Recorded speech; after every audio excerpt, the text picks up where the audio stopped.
will be released in week 7, I think. Week 7? Yeah, ideally week 7. Because we have some equitable learning plan students, so they will submit by the end of this week. And if they have special considerations, we may need to extend for 1 more week for them, and then we release the mark for everyone.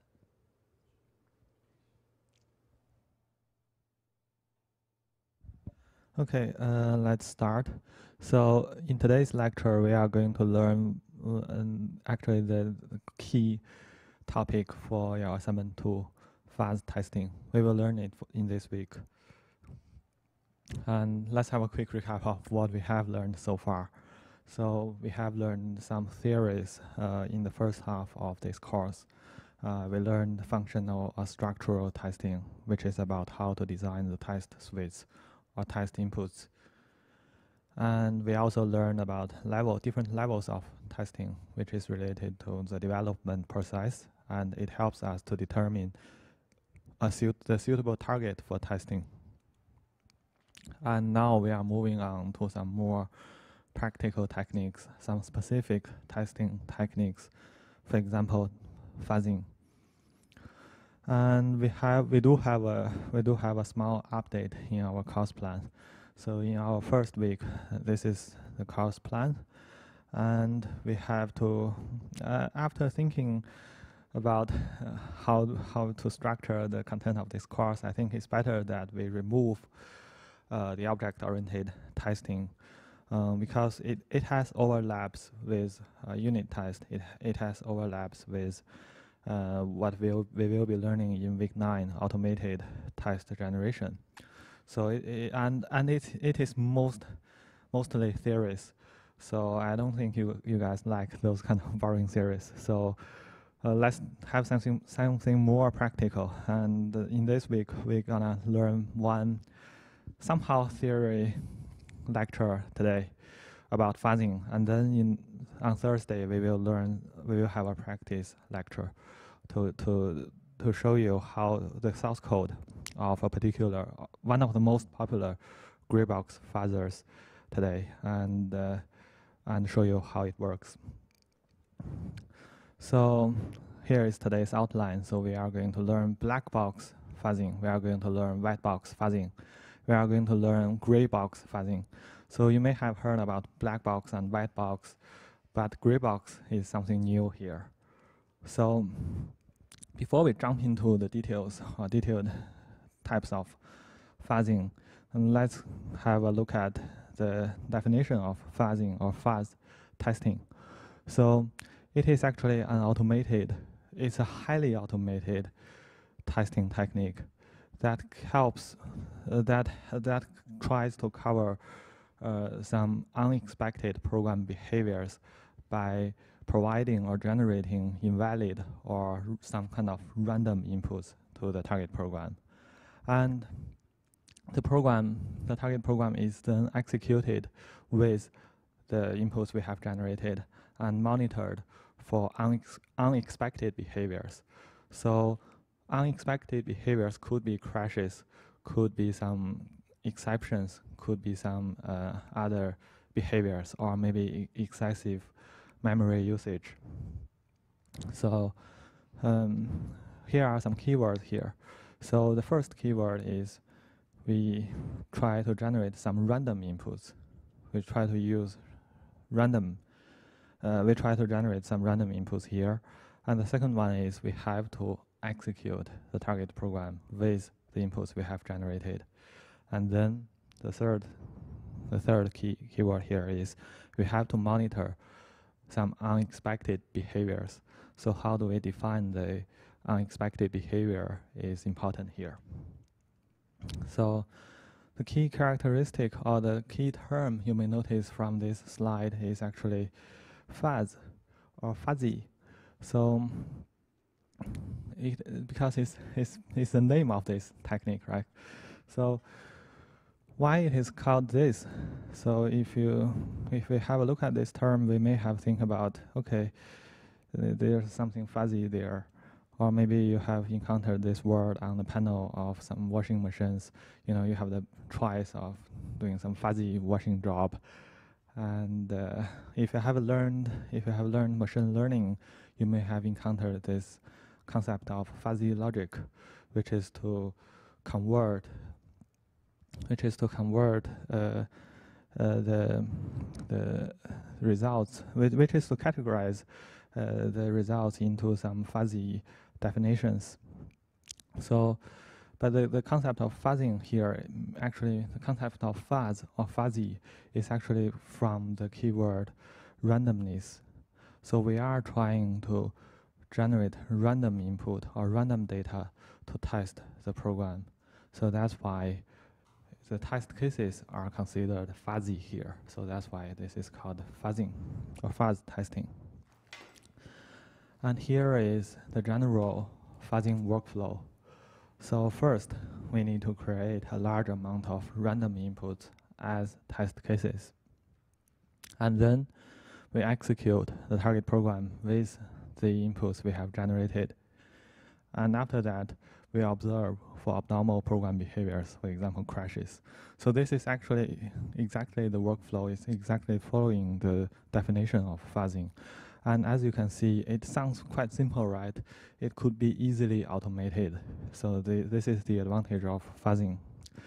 And we are not doing these workflows manually. We try to write a program to do this for us. And the program to conduct fuzzing is called a fuzzer here.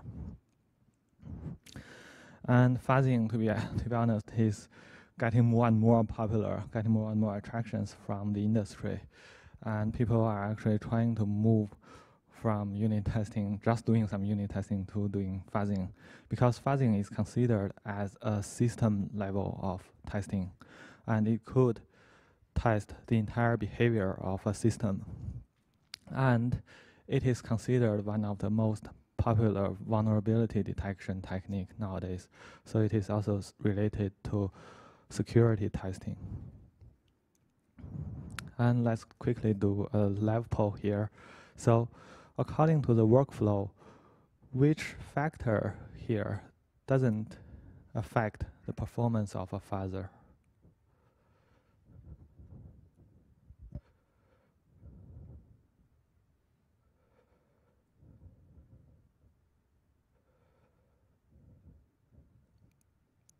According to this workflow,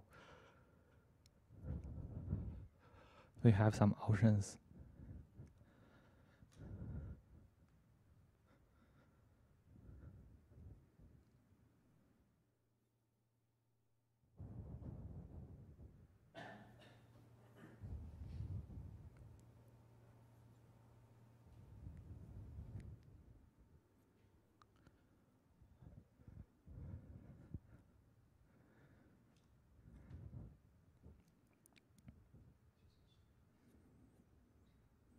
Actually, all of them matters.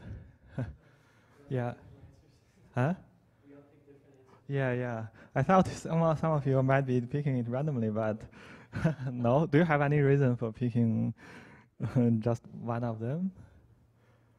So actually, all of them matters because they are essentially kind of rephrasing the workflow, the steps in the workflow. For example, the execution speed of the target program, it could be somehow controlled by the fuzzer. It could be somehow controlled by the fuzzer. We will see that on Thursday. So there are some tricks to speed up the execution process, especially on some operating systems. And so execution speed of the target program matters here. The faster we can execute the target program, the more test cases we can execute in the given time budget.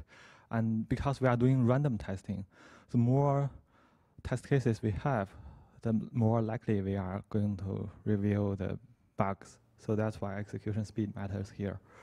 And the way fuzzer generates the test inputs is obviously very important.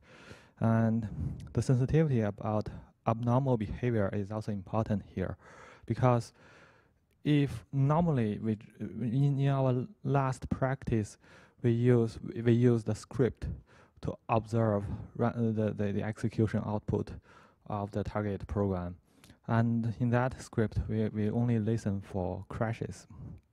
We only look for crashes or non-zero returns from this program. But there are many errors that are not, that doesn't lead to crashes. For example, if there's a memory leak, then the program is using more memory, or it's not freeing up the memory after it exits.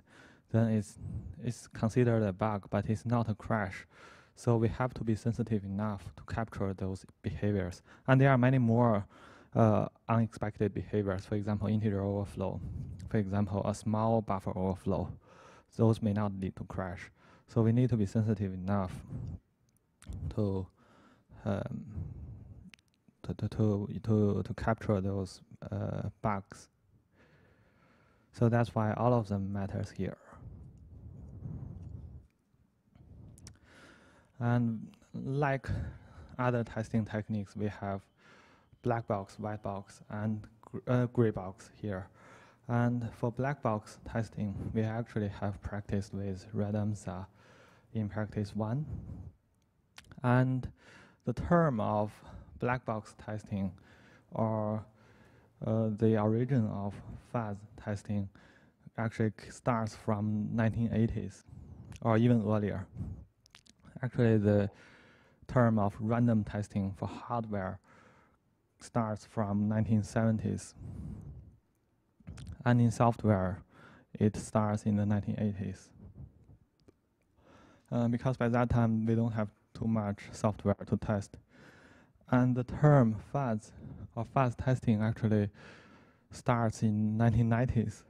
So it's not that old. Not that old. And black box fuzzing is considered the earliest form of fuzzing because it is the easiest one to carry out. And it is related, highly related to the infinite monkey theorem. So you must have heard about it before, right?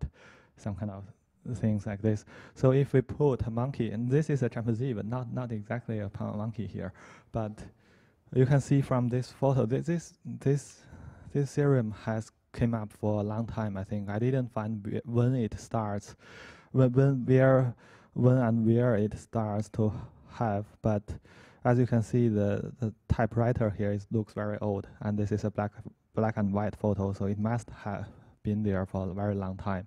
So this theorem is about if we put a monkey in front of a keyboard, and the monkey randomly taps the keyboard, then eventually, given enough amount of time and enough number of tries, the monkey can type any given text, including the complete works of Shakespeare. So this is the theorem here. So we can see that there's a very strong assumption here. We need to give the monkey an infinite amount of time. And it can actually give us any text. So this is why randomness could help, because randomness, if we randomly generate text inputs, it is like that we put a monkey in front of the computer. We are randomly generating program inputs. We are randomly interacting with the program input. So given enough amount of time, randomness can actually help us to capture or generate the input that could trigger bugs. But, please.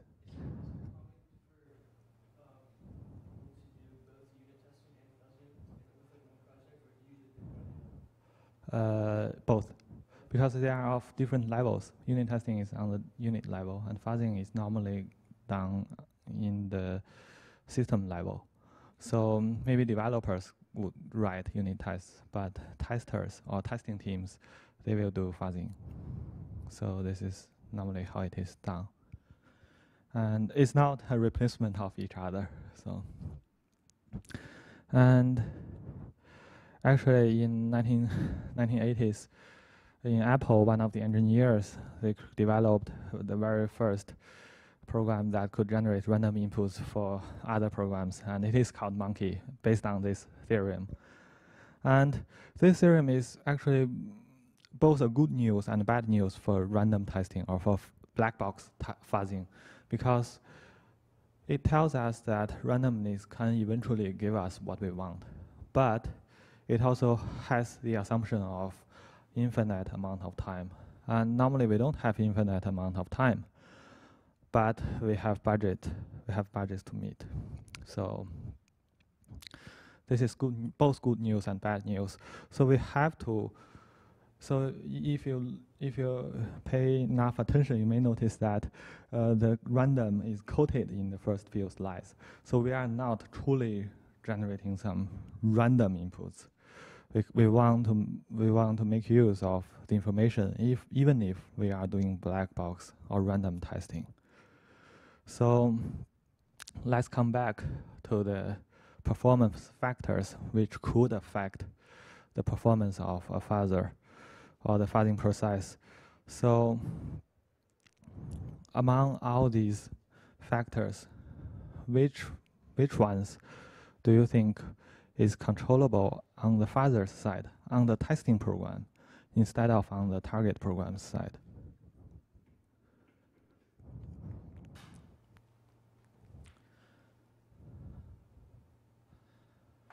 Which one is controllable on the fuzzer's side, on the tester's side? Input, of course, yes. How can we generate the inputs? And any more? Actually, I just mentioned we can somehow speed up the execution of the target program, but that's a hack in some implementations, and we will learn that later in this Thursday. So that's a particular hack, and but that's very useful. And so both of them are controllable from the tester's side, but the sensitivity about abnormal program behaviors is normally not controlled by the fuzzer's side. It's done by injecting some code, or like some assertions or some canary code in the target program. So that is not related. That is not controllable here. Sensitivity means if we are sensitive enough to capture the minor changes or the minor the small behaviors of the program, to notice the small abnormal behaviors of the program. So by small, I mean sometimes, like for example, for a buffer overflow, we can overflow 10 bytes, we can overflow 1 byte. And 1 byte is considered small here. 10 bytes is normally will lead to crash, but 1 byte of overflow normally won't lead to crash. So we need to be sensitive enough to capture that abnormal behavior. And there are many more undefined behaviors. For example, for C, we could have the problem of using an uninitialized variable, and in modern compilers, it might be captured during compilation. The compiler may give you a warning, but in the old days, compilers are not that powerful, and we may have the problem of using uninitialized variables. And how can we capture that behavior of the program? And that is also a problem, because using uninitialized behaviors may not lead to a crash for the program.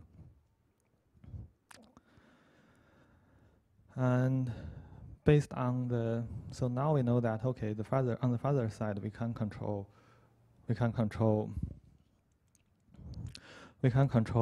how we generate program inputs, and we can even speed up the execution of the target program. But speeding up is, like I said, is a hack, and we need to somehow modify the target program without affecting its normal behaviors. And that is related to gray box fuzzing. So for black box fuzzing, what we can only do is to control what we generate as test inputs. So this leads to how we categorize different types of black box fuzzing techniques. So we just learned that we can almost only control the input generation for black box fuzzing, and how to generate the test inputs will determine the type of black box fuzzing technique here. So the first type of black box fuzzing is called mutation-based fuzzing or mutation-based testing. So this means that we can generate test inputs based on some existing program inputs. And have you heard about adversarial sampling or adversarial images for deep learning? So it is like nowadays, there are some autonomous driving systems, and for example, Tesla is using one. It's purely based on computer vision for Tesla, and we can somehow modify. We can do some small modifications in the image, which is not observable by humans, but it will deceive the deep learning models. So, for example, in this example here, we have a tiger of the original image, and if we add some noise to the image, like by modifying some pixels of the image, humans can still see that this is a tiger, but a deep learning model may treat it as a bastard. So this is called adversarial samples. And the way we generate adversarial samples is like doing some kind of mutation here. So we have an original program input. We apply some mutation strategies, we modify it, and then we generate the test input. So this is this is an example here. And here we have an important concept that we may encounter from time to time later on. So that is called seed. So the program input we used for generating new test inputs here, for doing mutations, is called seed. It's called a seed. So this is the key concept here. And the other type of gray box, black box fuzzing technique is called generation-based fuzzing. So instead of having some existing program inputs, we can also generate test inputs by building them from scratch according to certain rules. So if we try to build test cases based on rules, then the rules must be important here, right? So actually we have learned a rule in our last lecture, and do you still remember that? Not really, I think. So the rule is actually context-free grammar. So we learned some model-based testing in our last lecture, and context-free grammar is one of the models, and it is also one of the rules here that could be used to generate test inputs. And generation-based fuzzing is normally more effective than mutation-based testing when the target program accepts structured inputs. And a lot of programs are accepting structured inputs now. For example, the PDF readers, PDF files are highly structured, or the compilers or interpreters. Those compilers and interpreters are also accepting highly structured files because code is considered as very structured here. So we can test PDF readers. We can test. This is V8, Chrome V8. It's a JavaScript engine made by Google. And there are some backstories about this. So if you are using a Windows laptop here, I think one of you is using not Windows. Oh, Ubuntu. Okay, good. So if you use the newest Microsoft Edge, you may notice that you can install Chrome plugins on Microsoft Edge. That's because they are changing the JavaScript engine from their own JavaScript engine made by Microsoft to Google's V8. And the reason for changing it is because the original JavaScript engine made by Microsoft has too many vulnerabilities, and they can't fix it. So they eventually switch to V8. However, the drawback of generation-based fuzzing is that it is less automated because we have to derive the rules to generate. For example, if we want to test the JavaScript engine, we have to write some rules to generate some valid JavaScript, right? So this is why it is less automated, and and of course that's because of the rules. And now let's move on to white box fuzzing. Okay. Just for the mutation-based fuzzing, are there any other inputs? Are there any other examples other than like deep learning where you have these sample inputs already? Oh, for mutation-based, right? For mutation-based, actually, and there are many more. So, for example, Radamsa, in practice one, is considered as a mutation-based fuzzer because we have to give it a seed. We have to give it a sample input as a seed, and it will apply many rules, like replacing some bytes with some extreme values, like copying one part of the program input to the other part. So it applies a lot of different rules.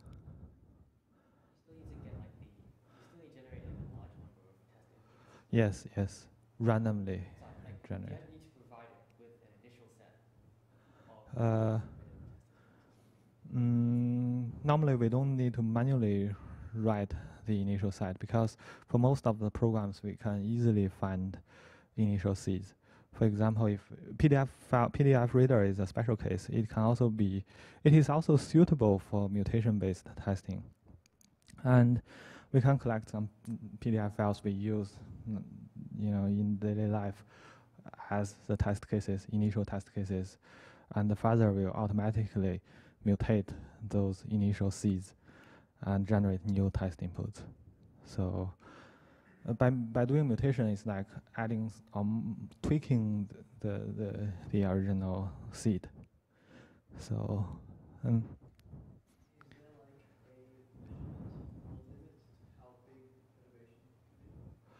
oh yeah, that's a good question. So normally we don't do it fully randomly. We still need to think about the theories we have learned, like boundary values. For example, for normal programs, we don't know what are the boundaries, but for almost all the programs, there are boundaries for different types of variables, like the biggest value or smallest value for integers. Like 0 is always a special value here, like +1 or -1. So all those boundary values we could apply, and we can also have some larger mutations, like copying one part of the input to another part, or replacing one part with another part. And this is based on the assumption that there are some equivalent classes for different parts of the input. So we can do some big mutations. But normally we just do it randomly because we are trying to build a generic tool that could be applied to different targets. So we don't make assumptions about how we should structure the input. But if we want to test a particular target, it's better to develop a specific strategy for that target, mutation strategy. And we will learn that. We will learn some concrete implementation of mutation strategies on Thursday with a very classic gray box fuzzer. We will learn it from that code. We'll learn from that. And let's continue. For white box fuzzing, it is normally referring to symbolic execution. And have you heard about this before? Not really? No? Okay. So this is actually a process of building predicate that describe which execution path will be taken and their effect on program state. And this looks very abstract, sorry. And it actually helps us to determine the conditions under which a path can be taken. Because in the control flow graph, we have noticed that there are some, for each one of the paths, there are some decision points, like where the control flow graph will have branches, and those branching points have the conditions for the program, and it also helps us to identify infeasible paths. For example, actually there are a lot of conflicting conditions, or in some bad implementations of the code, there could be some unreachable code because of conflicting conditions, and you may have experienced some infeasibility or impossibilities when you do assignment 1. There are some impossible combinations with the specifications, combinations of specifications. So in implementations, there are also infeasibilities. So there could, if the code is badly written, there could be infeasible path. And symbolic execution has the advantage of being able to generate tests targeted at particular path of the program. And these are just some theories. Let's try to have a more concrete example here. So symbolic execution is, let's compare it with program execution. So when we do program execution, we execute the program with actual values. However, when we do symbolic execution, we execute the program with symbolic values.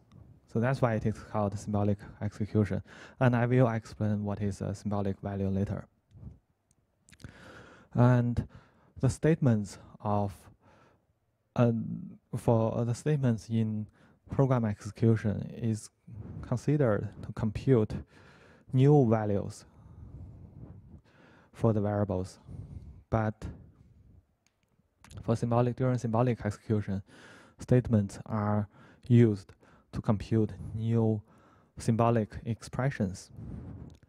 And for program execution, program states could be characterized by the concrete values of different variables, like the values in the memory. We can consider it like that.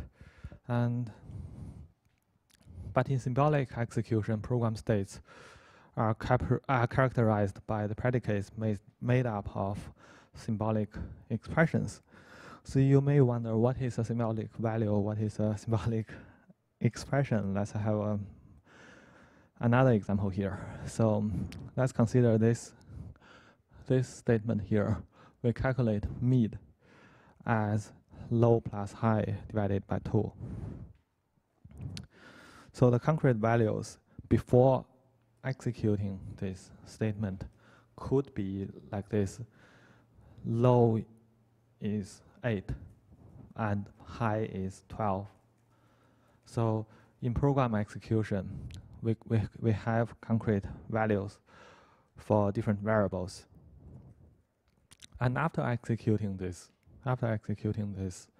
statement, we can get low equals to 8, high equals to 12, and mid equals to 10. So this is quite normal for program execution, and we can easily understand that. And for symbolic values, what we do is, instead of assigning a concrete value to the variables, we assign symbols to the variables. So instead of saying that low equals to 8, we say that low equals to L. And instead of saying that high equals to 12, we say that high equals to H here. So we don't assign concrete values, we assign symbols here.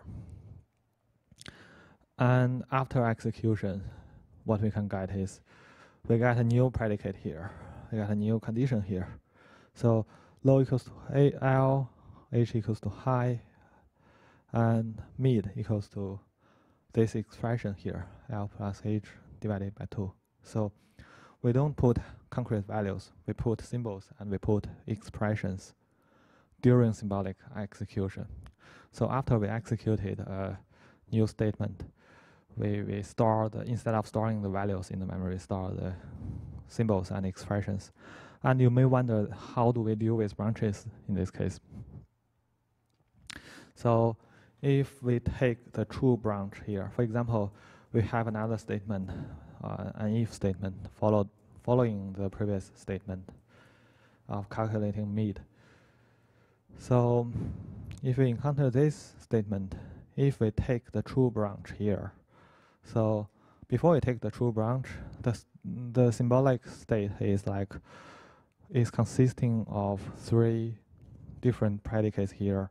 So L equals to low equals to L, H equals to high, mid equals to L plus H divided by 2. And after executing this if branch and taking the true branch, we can control this.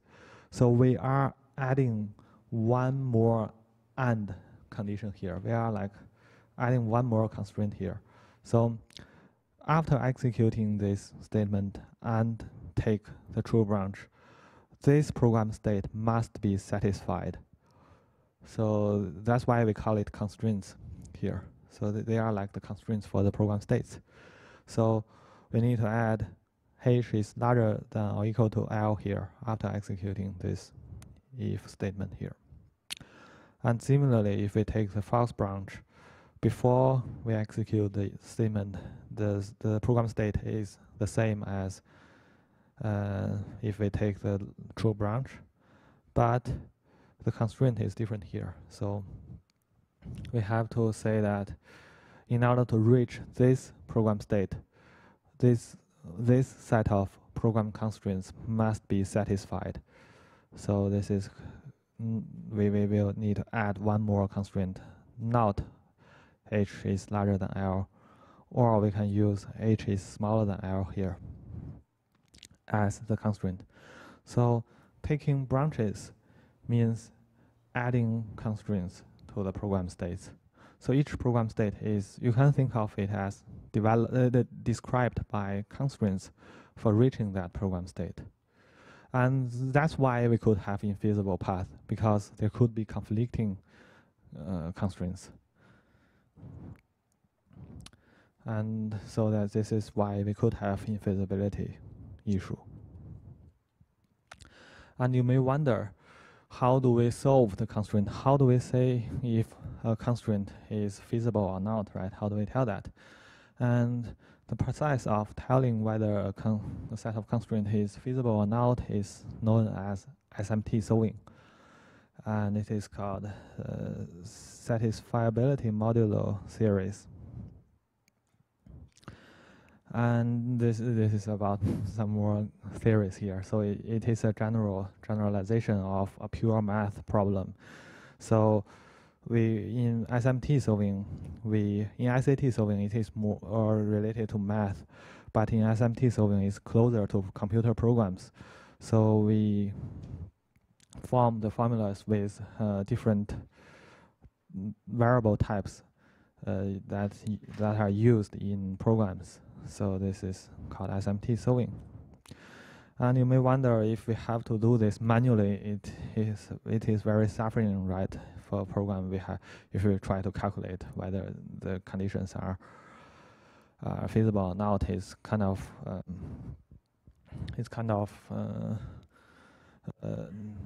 manually intensive work. But fortunately, we have SMT solvers. So SMT solvers are the programs written to automatically solve those satisfiability problems. And one of the most famous SMT solver nowadays is called Z3. And this is developed by, and currently still maintained by Microsoft. Z3. So here is an example. These are the constraints we get after taking the true branch, after taking the false branch of the previous if statement, and assume we use That's a Python API here. So this is a Python script for solving this constraint with Z3, the Python interface. So what we can do is we can get the server instance, and then we have some variables here, low, high, and mid. We need to declare the variables in the system. And after that, we have some constraints here. So this is not a constraint. This is more like a value assignment for this variable. So we have some constraints. Mid must equal to L plus H divided by 2, and H must be smaller than L. So we need to define the constraints. And then the server can automatically check the feasibility for us. So what we need to do is we just need to care about what are the constraints. We just need to collect the constraints from the program. So this is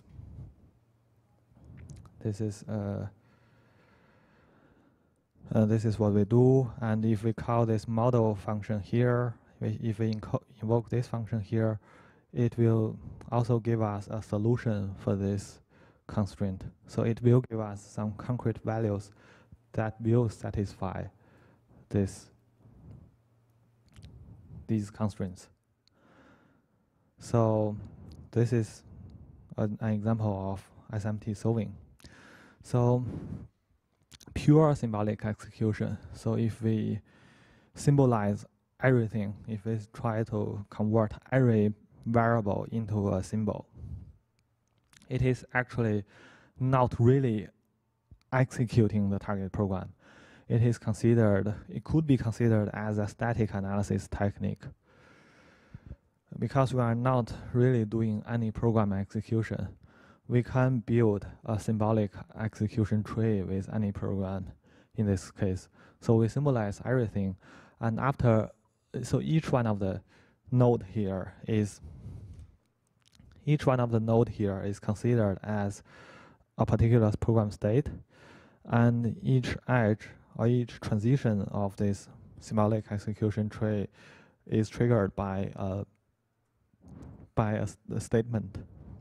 So we can get this tree without actually doing program execution. As you could imagine, we can symbolize everything, and then we can propagate the constraints, we can generate new constraints, and we can try to use SMT solvers to solve the constraints, to check whether a path is feasible or not, or to generate a concrete input, a concrete result that could lead us to a particular state of the program. So this is called pure symbolic execution. However, this is very, very limited. This is very, very limited. As you can imagine, it could be very complex. So the first problem is called the path explosion problem. So you remember when we are trying to deal with loops, when we do white box testing, there could be path explosions. So every time we run a new iteration of the loop, we may have a new path for the program. And this is the same for symbolic execution. Every time we run the loop, additional iteration, we will collect more constraints, and this will give us some problem. And sometimes, after collecting too many constraints, the constraint, or even if we don't collect too many constraints, there are some very complicated constraints. So we may not be able to solve those constraints. The SMT solver is automated, but is not strong enough to solve all the constraints. So there are some unsolvable constraints there. And there are some in real-world programs or in real-world applications. Those applications or programs could have interactions with the environment. So one example of environment interaction is like reading from a file. So if the program reads from a file, how can we symbolize the file content, right? We have to assume that the file, it's very hard for us to symbolize everything here. So we can't do that for pure symbolic execution. So what we can do is we can somehow combine the concrete program execution with symbolic execution. So we concretely run the program and generate some execution traces or path. And then, because for each one of the node here, we can run it with, if it is feasible, we can run it with an actual program input. And then we can collect the trace of all the program states along this path. And then we can symbolize some of the variables along the trace. So instead of getting a symbol for assigning a symbol for every variable there, we can assign symbols for some of them. And then we can use SMT solvers. This will reduce the workload for SMT solving. So the constraints become solvable sometimes. So this will make the technique more practical. And if we think like this, what we will get is called concolic execution. So actually, in many different occasions, you may encounter symbolic execution. You may encounter this term, and some of them they say that it's dynamic, but it's actually not dynamic because we are not really executing the program. But for concolic execution, it is considered dynamic because we need to get the concrete execution traces. And here are some facts about symbolic and concolic execution. So symbolic execution is often used in automated program verification because, as you can see, we are trying to verify the program behaviors by calculating exactly how can we reach a particular program state. And SMT solvers are most of the time SMT solvers are trustworthy, so they are written by experts, and we can trust the result of an SMT solver. So it is often used in automated program verification, and it is often used in some small but critical systems, like the operating systems in some critical IoT devices, like some medical devices. And symbolic execution is also very popular in capture the flag competitions as well, because in those competitions, the programs are relatively small, and we can use symbolic execution tools to fully evaluate or to fully analyze those programs to capture the flag. However, symbolic execution or concolic execution does have the problem of scalability. So because they have the path explosion problem is inevitable, and we can't really apply it in large real-world applications. Like for assignment 1, for the first question, for the password validator, even for such a simple feature you may use in daily life, there are so many specifications, there are so many constraints. And so that's why it is not very scalable to be applied to real-world programs. And in my personal opinion, this is because although some people they say that white box fuzzing is symbolic execution, I don't think symbolic execution is really a fuzzing technique, because it is not generating some fuzzy input, right? It is fully calculated here, so it is fully deterministic, and there's no randomness, and it has nothing to do with like the theory of infinite monkeys. So I don't really think it's a fuzzing technique. And let's have a 7 minutes break, and we will continue at 3 o'clock.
Good. But yeah, like we always would hire interns and then get them to write our tests, and then we realized that they're just useless. Why did I? Because a lot of the time it was I think maybe we'll cover this course, but actually it was mainly they weren't maintainable. Oh, because you once you update the system. Yeah, all the tests break, and it actually inhibits our work instead of actually making it go further. And also they just sucked, right? They just like does the endpoint work, and then maybe they would depend on like external data sources, and if those data sources change, then the test breaks. It's like, wow. It's actually hard to do testing. I discovered it. It's not just easy. Not easy to automate. Yeah, that's it. I tried writing some automated stuff. It's just really, it doesn't do anything like close to like boundary. Like it's just like, oh yeah, like I'm going to do take the docs. Yeah, kind of something like that. I think mostly it was like trying to take what I could get. Like I had the docs that we had, so I was trying to like take stuff from the docs and write test cases automatically or something. I remember trying to use pattern models that I have, but that would only work if our code base was unit tested. It wasn't. I also tried writing when I did write like more complicated sorts of functions, I did ask ChatGPT. It just spat out garbage. Yeah, sometimes. Most of the time actually. Yeah, so I was like, oh whatever.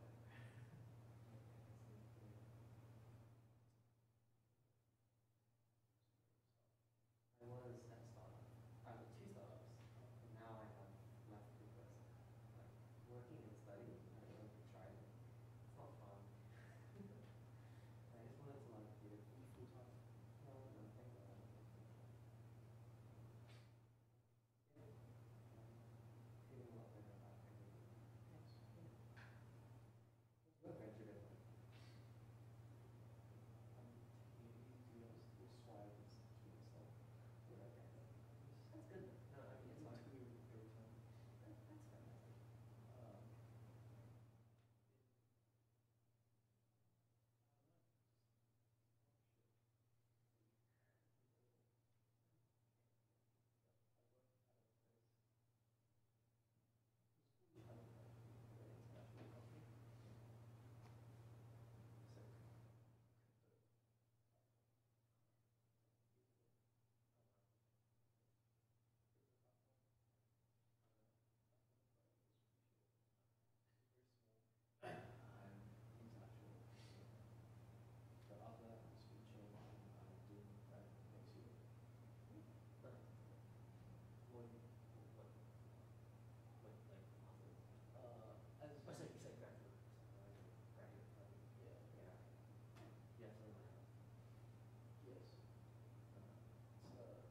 Okay. Okay, guys. Let's start the second half. And so, just now we have learned black box testing and white box testing. And in my opinion, white box testing is not exactly fuzzing. Let's learn gray box fuzzing. So we have learned that black box fuzzing may suffer the issue of effectiveness because we are treating the target program as a black box. We are just so-called randomly generating the test cases. And remember the infinite monkey theorem. We need a lot of tries. We need a lot of executions to get something correct randomly. So it lacks effectiveness most of the times. And for white box fuzzing, there could be scalability issues. So because if we try to use symbolic or concolic execution, we may face the problem of path explosion and unsolvable constraints. So you may think, okay, what about black plus white? And this is not what we guide for testing. This is for bears. And what we guide for testing is gray. So black plus white is gray in this case. So for gray box testing, the key idea is we still collect information during the program execution. So this is unlike the black box testing. So we just care about the inputs for black box testing. We don't care about how the program executes with the input. So for gray box fuzzing, we still collect information during the target program execution, but we only collect partial information. So we don't care about the entire program state. So unlike white box testing, so for white box testing, we have to be, even if we are not doing pure symbolic execution, we have to be aware of the entire program state. And that is sometimes not feasible to track when the program grows larger. And remember the workflow of fuzzing we have learned. So we are doing something more than just black box fuzzing. So we need to add some extra workflow steps for the general workflow of fuzz testing. So the first step of gray box fuzzing is still the same as how we do general fuzzing or black box fuzzing. So we need to create the test cases, and somehow we need to create it randomly, so-called randomly. And after that, we still need to execute the target program with the inputs we have generated. That's still the same. But the third part is a little bit different. So apart from observing for abnormal behaviors, we also collect execution information when the program executes during gray box fuzzing. And then we try to use the runtime information or the execution information we have collected to update our strategies of generating new test inputs. So these are something extra about gray box fuzzing. And as you can see, it actually forms a feedback loop. So it is very adaptive. So it can improve itself during the period of testing. And in my opinion, gray box fuzzing is considered as the aesthetics of violence. And actually, in my very first research paper, when I was trying to come up with a title for that paper, I named it as whatever fuzz, the aesthetics of violence. And I presented this to my supervisor, and his expression was exactly like this. And after seeing the title, so he told me that, okay, you don't look violent. Why name something as a violence? And there's no aesthetics in this paper. So that's his opinion. But I still think that gray box fuzzing is the aesthetics of violence. And let me show you why. So remember the first step of doing fuzzing or doing gray box fuzzing is that we need to create a large amount of random inputs. And actually, every keyword matters here. If we have a large amount of inputs, we have to execute them fastly, right? We have to execute them fast enough. And they are so-called random, but they are not purely random. Sorry. And let's consider this program here. So it actually takes, it's a sign up feature of a website. So since you have done assignment 1, so you may have noticed that we can try to test each one of the text field randomly. So we can text the first name with a few random strings, with a very short string, with a very long string, with some special characters, with some even sometimes non-printable characters. So there are many, we can actually use a large amount of these random test cases. So instead of generating them with some kind of strategy or some systematic way of generating a suitable test suite without redundancy, we can just use a large amount of random inputs to cover the test suite we could generate systematically, right?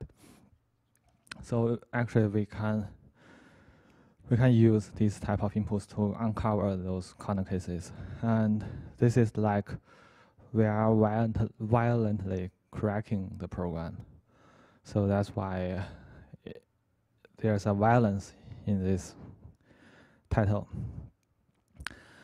And why we need aesthetics. So violence doesn't always work. So have you heard about this story before? Big bad wolf and 3 little pigs? Must have, right? So let's consider our father as the wolf here. And the bug or the vulnerability is the little pig. And the program is like the house protecting the little pig, hiding the little pig. And you may have heard about these 3 little pigs. They build the house of straw, they build a house of wood, they build a house of bricks. And the big bad wolf can easily break the house of straw, the house of wood with violence. But it cannot, in the story, it cannot break the house of bricks using violence. So it's similar for programs. There are some programs made up of bricks which we cannot break up easily with violence. However, you may also have heard about this, the Little Riding Hood. So in that story, there's a smarter wolf which pretends to be the granny of this little girl. And it can break the house of a brick. And this is why we need aesthetics. We need some kind of strategies. We need to do things smartly here. And let's come to a more concrete example of the house of straws, house of wood, and house of bricks.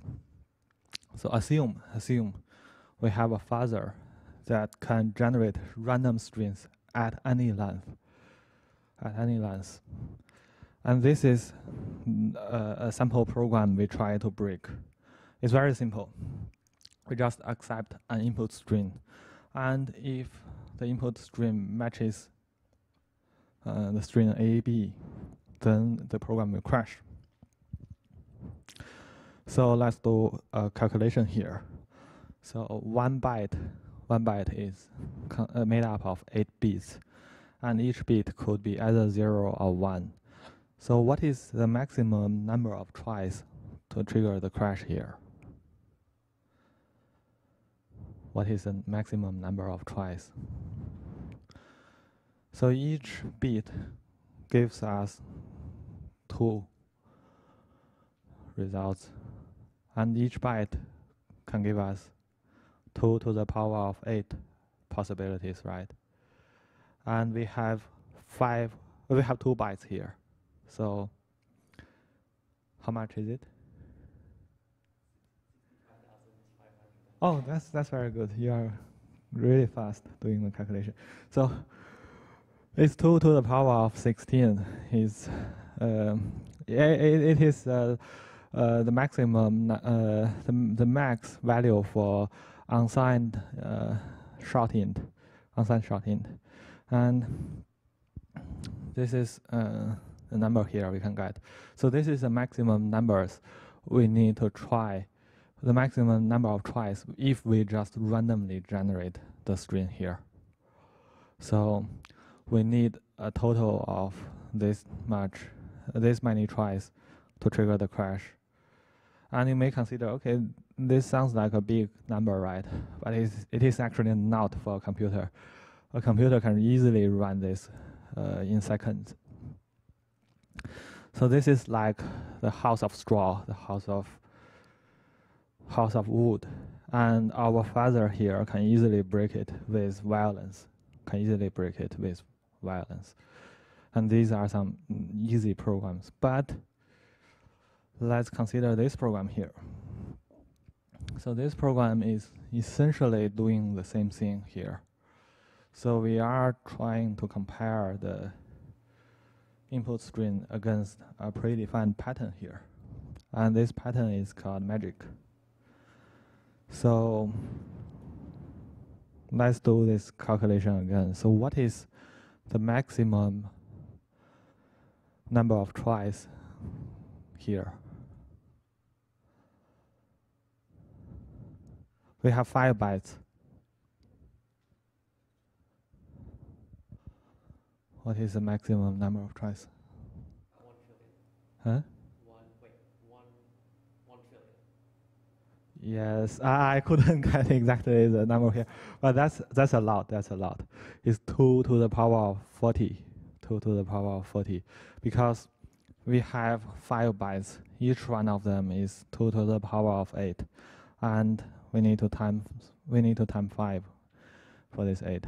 So we actually in total we have 40 bits to check, to match. So the possibility is 2 to the power of 40 here. And still not a big number for a computer. Actually, no. If we could execute 1,000 test cases per second, this will take us 35 years to find out the bug, to trigger the crash. So as you can see, this is like the house of brick. And if we still try to solve the problem using violence, it's not going to work. And we can easily, as you can see, these are some just very simple programs, very simple examples. We can see that we can easily convert the house of straw, house of wood into a house of brick. That is hard to be broken by violence.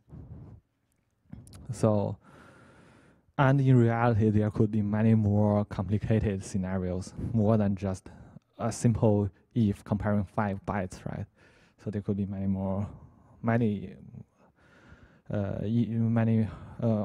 harder conditions there. And let's try to consider a third scenario here. So in this time, let's assume that the father is aware of branch coverage. This means that once the father has found a test case that can cover a new branch, it keeps that test input as a seed. And do you still remember the definition of seed, right? You still remember that? So a seed is like a program input that we use to do mutations to generate new test cases. So once the father finds this test input that can cover a new branch in this program, it keeps that test input as a seed. And what is the maximum number of tries to trigger the crash this time? So let's imagine we start from 5x here. And once we make the letter M correctly, we will tell the father, okay, M is correct. You can keep M, X, X, X, X as a seed. and continue to mutate based on this seed. So what is the maximum number of tries we need this time? Can you still do the calculation? Okay. 506 off by 1, around 5. No. Not that small, the number. It's not that small. We still need to guess the bytes correctly, right? Each byte correctly.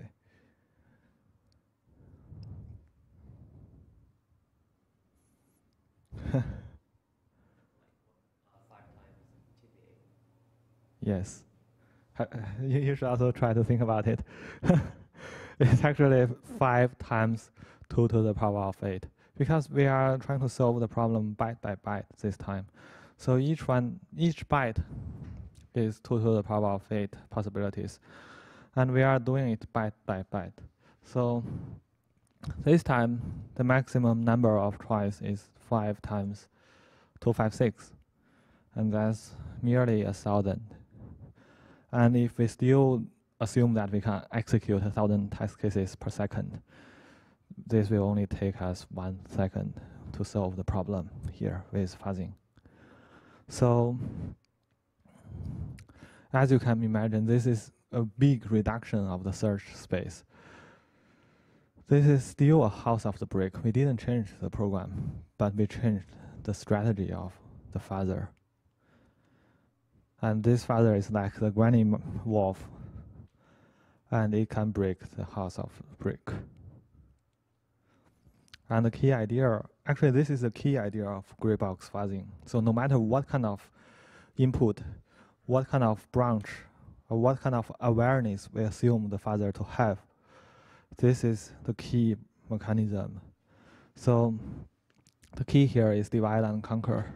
So we try to divide the search space of program space, of program states. So You mentioned at the start that with fuzzing, we're trying to generate random output input to test yeah, behavior that we don't expect. yeah.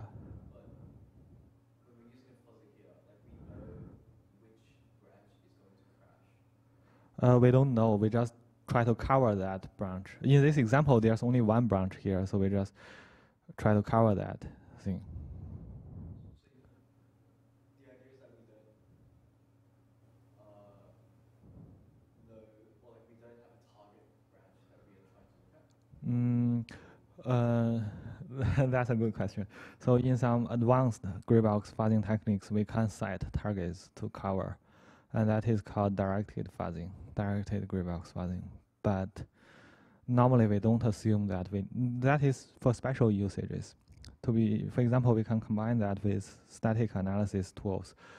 Static analysis tools can help us to identify some suspicious spots in the code, and we can use those suspicious spots reported by static analyzers as the targets for directed fuzzing. But here we don't assume that. We just do normal gray box fuzzing. We just try to reach the deepest branch here. So we don't assume that we know there's a crash before.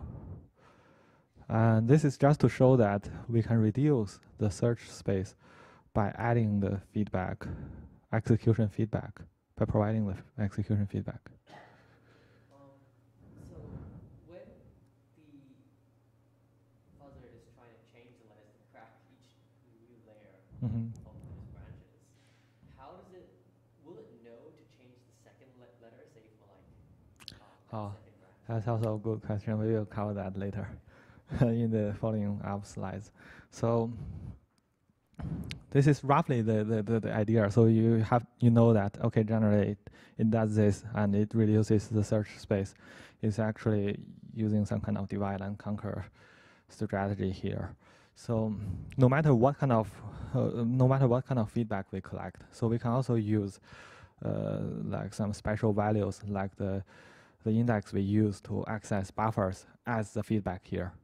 So you can imagine that we try to access an array with an index I, and once I changes, we can notify the fuzzer to keep the test cases.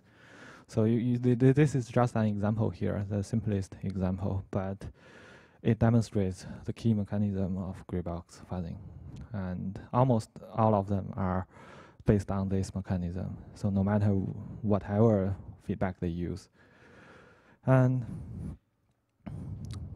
so just now we demonstrated that we can do it smartly, and by giving it some awareness of the program execution information.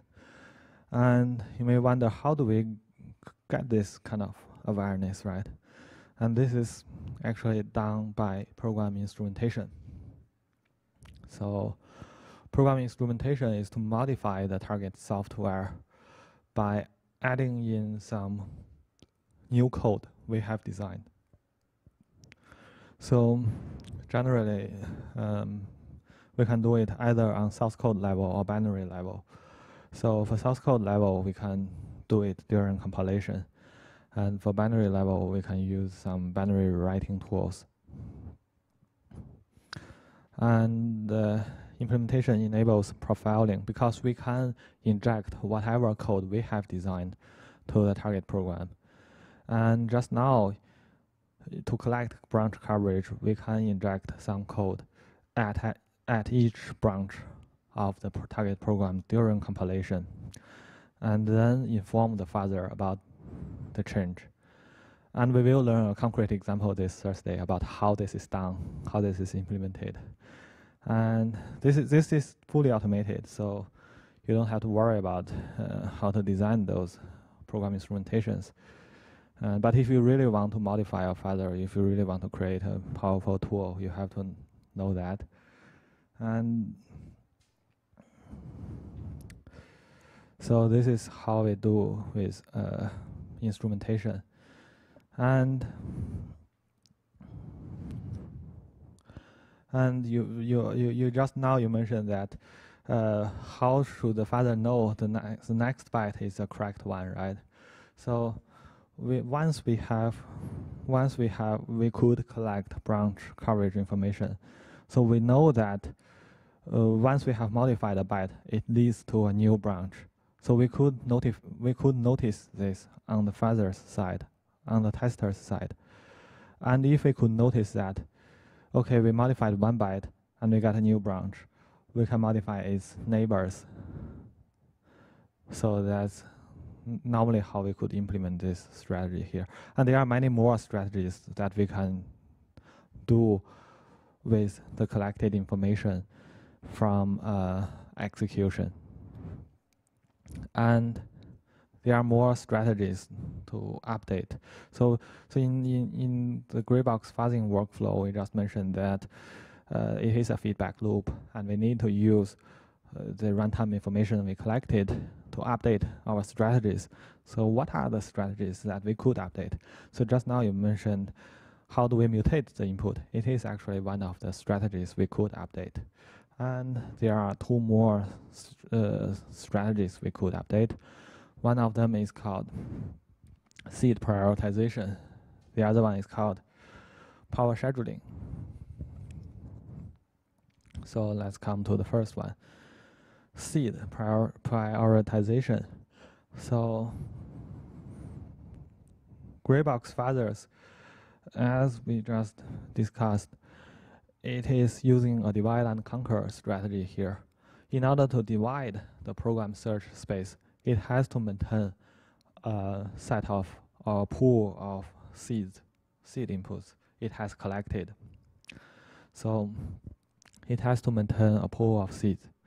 And when we are trying to deal with a pool of seed, when we are trying to do our test case generation, the very first problem is, which seed should I choose next?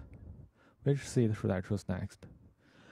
And dealing with this problem is called seed prioritization. So which seed should I prioritize? And in this case, we need to evaluate the quality of the seed. Normally, what we evaluate is according to the coverage of the seed. For example, the seed could cover many more. Maybe one seed could cover 10 basic blocks. One seed could only cover 2 basic blocks. Then we may think that the seed with a higher coverage is a better one. So this is one of the metrics for evaluating the quality of the seed.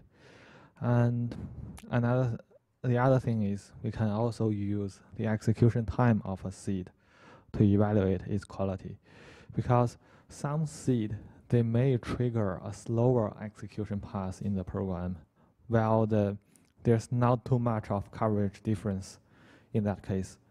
And then we may, most of the times when we do fuzzing, we prioritize seeds with a shorter execution time, But there are some special cases. Sometimes we try to use testing to find implementation issues with complexities. So, for example, with some bad implementations, the program may consume a longer time to execute certain inputs. In that case, we will need to prioritize the seed with longer execution time in order to expose the problems. But that's some special case here. And there are many more metrics that we could use. For example, just now you mentioned that, so maybe we know there could be a crash in the program, and normally we can't identify which part of the code, which parts of the code are suspicious, but we could somehow use software complexity to represent the likelihood of having a bug. And then we can somehow use the number of, or the density of complexity covered by a seed as the seed quality evaluation here. So we will learn software complexity metrics later in this course, different metrics. So we could have many more metrics to be derived based on the seed. And for example, another example is we can use, just now we mentioned that if we try to discover a bug overflow problem, we may try to listen to the changes to the buffer index, and we may prioritize seeds with higher index of that buffer. So that's a special case, of course. So we could have a lot of changes when we do this seed prioritization, and we could try out different strategies here. And the second problem here is, after selecting the seed we would like to use, the next problem to determine is, can you make a guess? What is the next problem? The decision what we need to do after we selected a seed.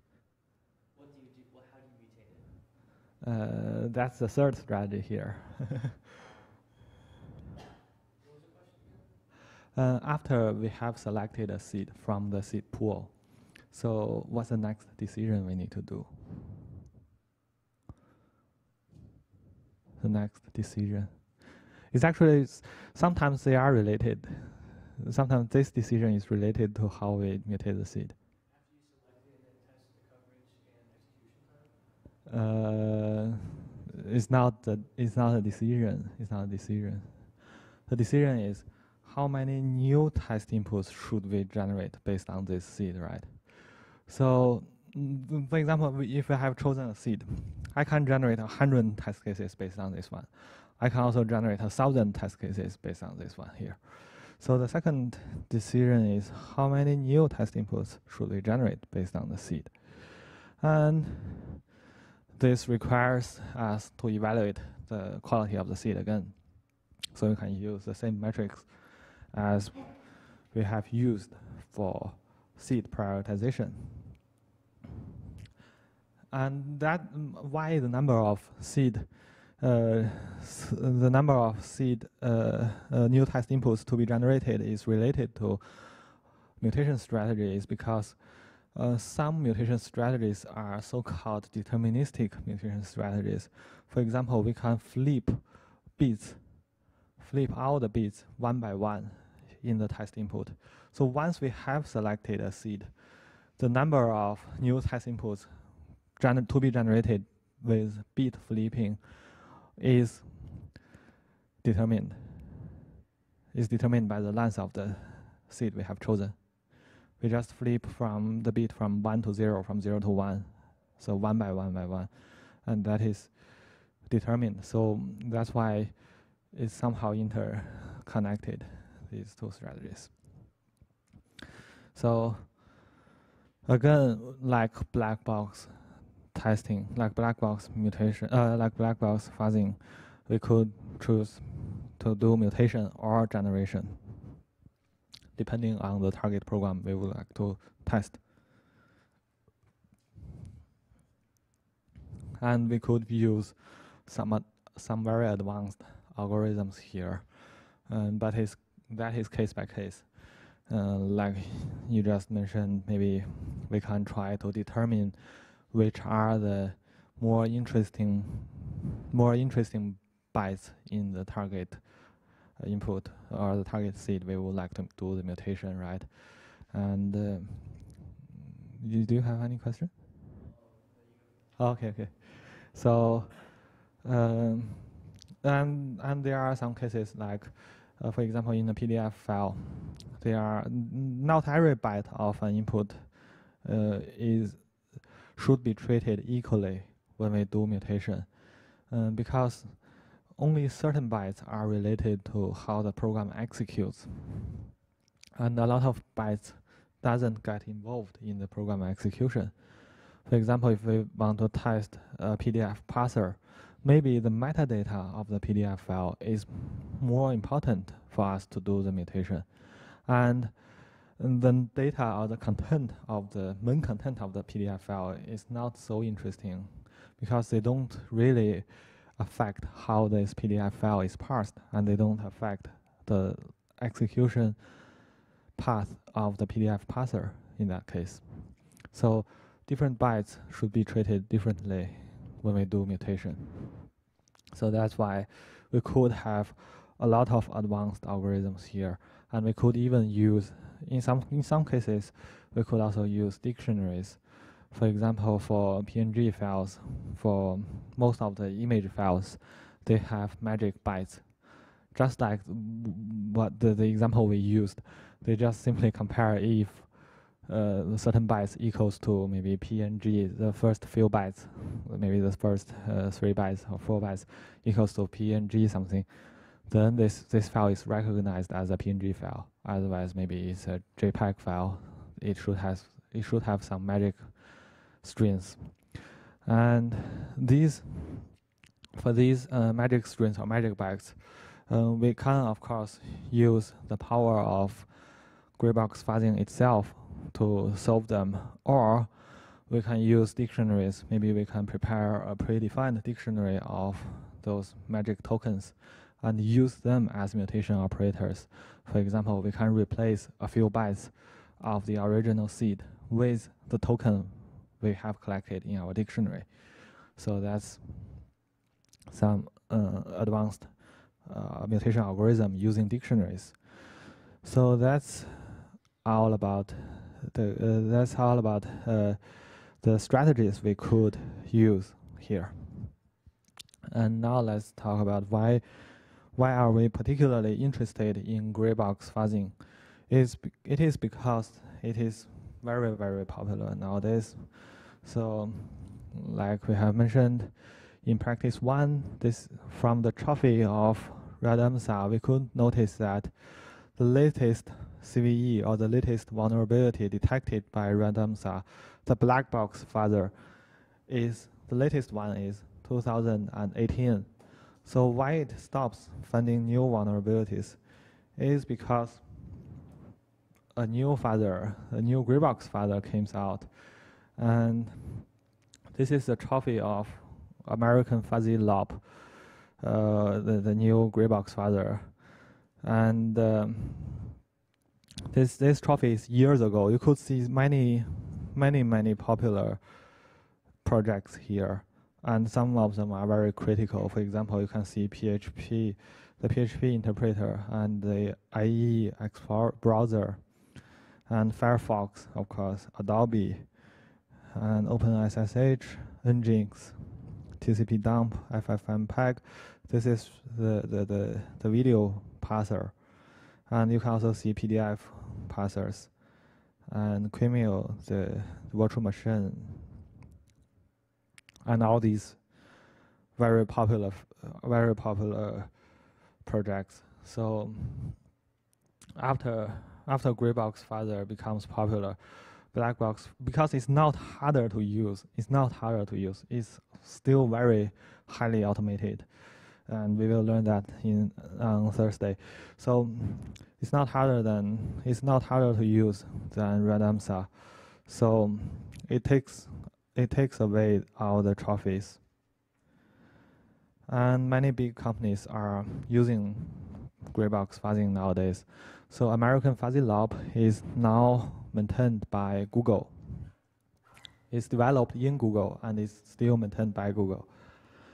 And for Microsoft, they have their own fuzzers called OneFuzz. And for Amazon, they also have their own fuzzing tools.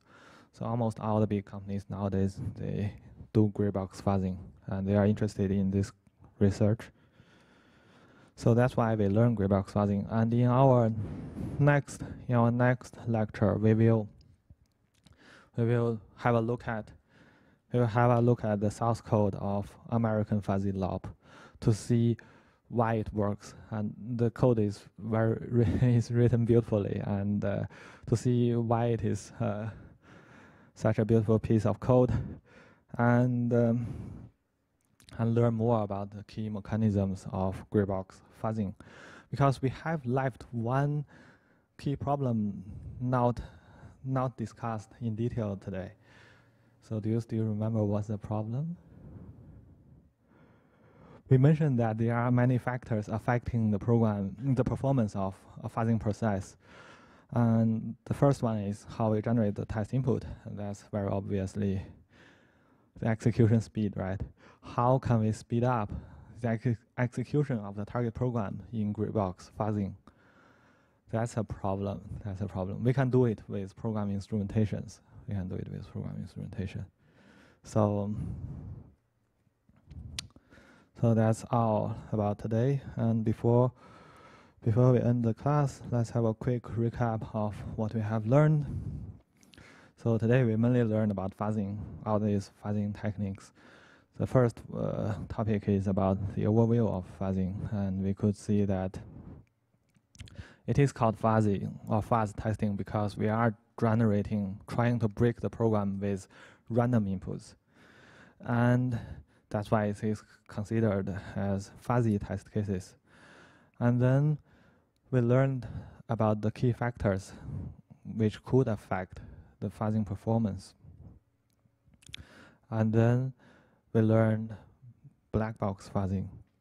Black box fuzzing could be categorized as mutation-based or generation-based. For mutation-based, the key concept here is seed.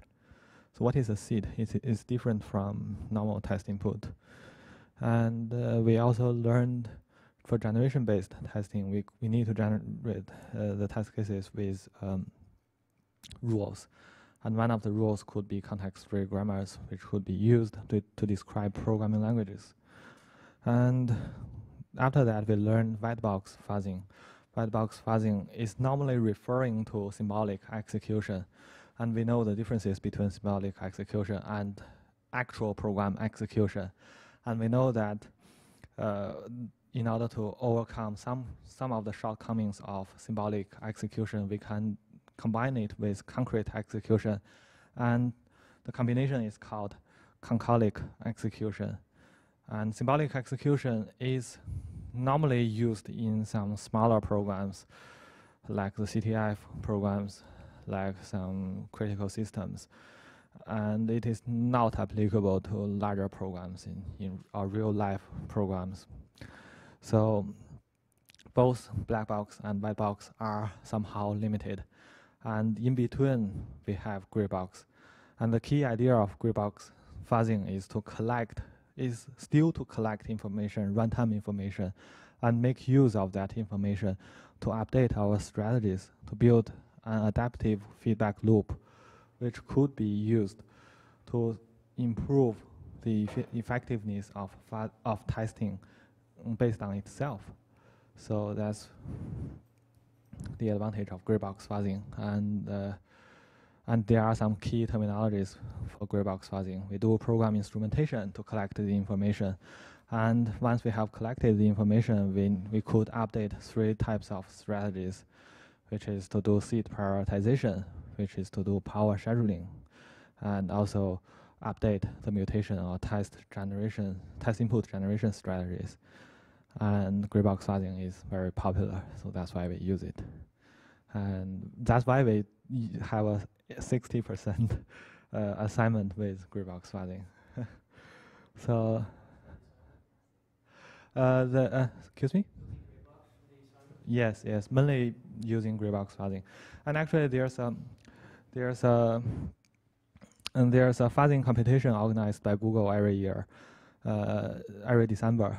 So after this term, we are trying to target to build something that could be used to participate in that competition, and you have a chance to earn a very high, some cash prize from that competition. And so I think you can do it. You can do it.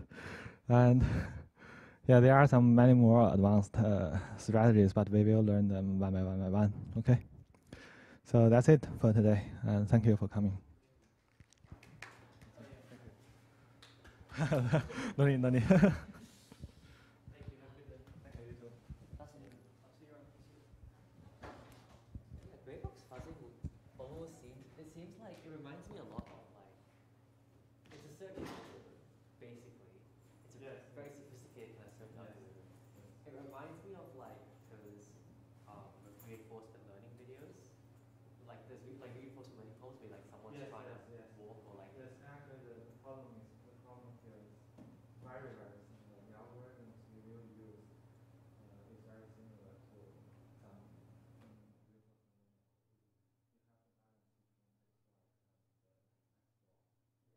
So for example, when you choose a seed, you can't always choose the best seed because you are explorer suffer in that sense. So we need to balance this one as well. Right. So there's like like ideas of like momentum and ownership and stuff like that. I imagine that people have tried to apply like deep learning to this. Of course.